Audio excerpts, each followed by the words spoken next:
We're very pleased this morning to be joined by Chris Barrie from Red Dwarf, and I've got from my crib notes, mimic, actor, raconteur, and self-confessed transport geek. And I think that was how you described yourself yesterday in your cabaret. So, did I use the word geek? I think you probably did. Yes, did I? Oh, so Neil, I have to get that deleted somehow. No, I'm an utter geek on many levels. I really am. You said in the cabaret last night, Chris, that you'd obviously been to the Sci-Fi Ball before in 2014. How does it compare to other events, and what is it you think that makes the Sci-Fi Ball special? I think the Sci-Fi Ball is special because it's nice and relaxed, and it's not as clinical, if you like, as some of the other events that are that can be quite frantic. Which is frantic's not necessarily a bad thing, but I just like the fact that it's just relaxed and easygoing really, and it has its nice little traditions that I think are fantastic. The sort of coming in and being announced into the dinner. I'm a bit of a traditionalist on many levels, and I quite like all that. I think long may it continue because of those little elements. So yeah, much more relaxed as the sort of. There's over 100 events, convention events in Britain alone this calendar year. So, people are getting more and more, they're getting more and more buzzy. Some of these events, as I say, they're getting more people.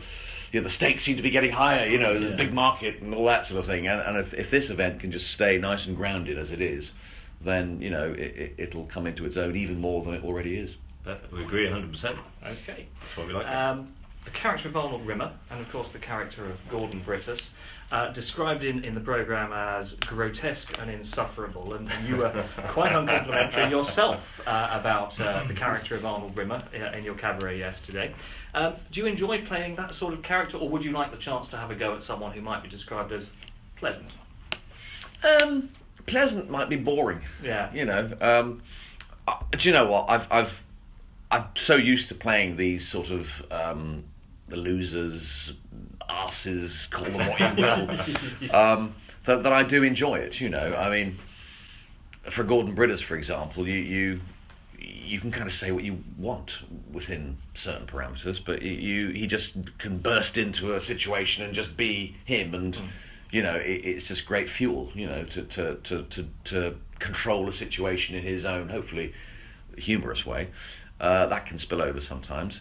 And Britta and Rimmer obviously is not as usable outside the confines of Red Dwarf. That's pretty much he's in that world and probably would never really work coming out of it. But no, I don't think I've ever really been asked to play a more pleasant character, and I can't really see the day when I would be, but I'd have a go at it probably, but I really don't think it would be as much fun as playing Brittas or certainly Rimmer.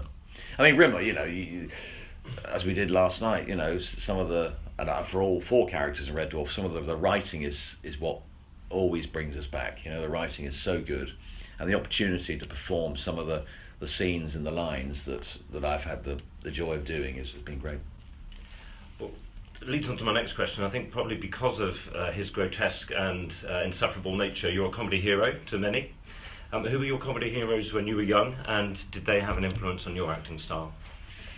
Comedy heroes. I think probably one of the first comedy heroes for me would be Peter Sellers. Obviously when I was growing up, it was the Clouseau films, the Pink Panther films. And that kind of role, in terms of his vocal skills and, of course, his clowning, his physical comedy, and those sort of battles with Cato and all that sort of stuff were just priceless, and it used to have me in hysterics, And then looking back on his life and the mimicry, he came from a mimicry background and sort of was brilliant on finding the vocal performance and having that as the sort of centre, if you like, of a character.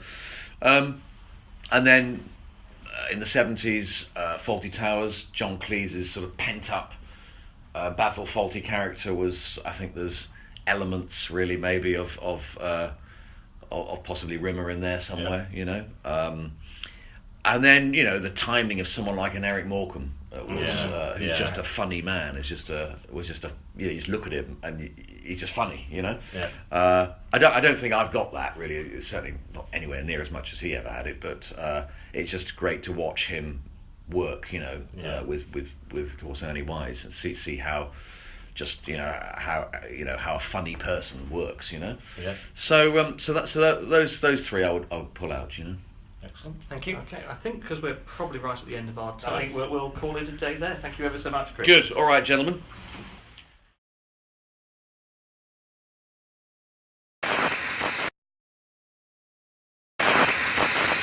I am Captain Arnold J. Rimmer, space adventurer, and I'm commandeering the starship Riker's Beard Belado.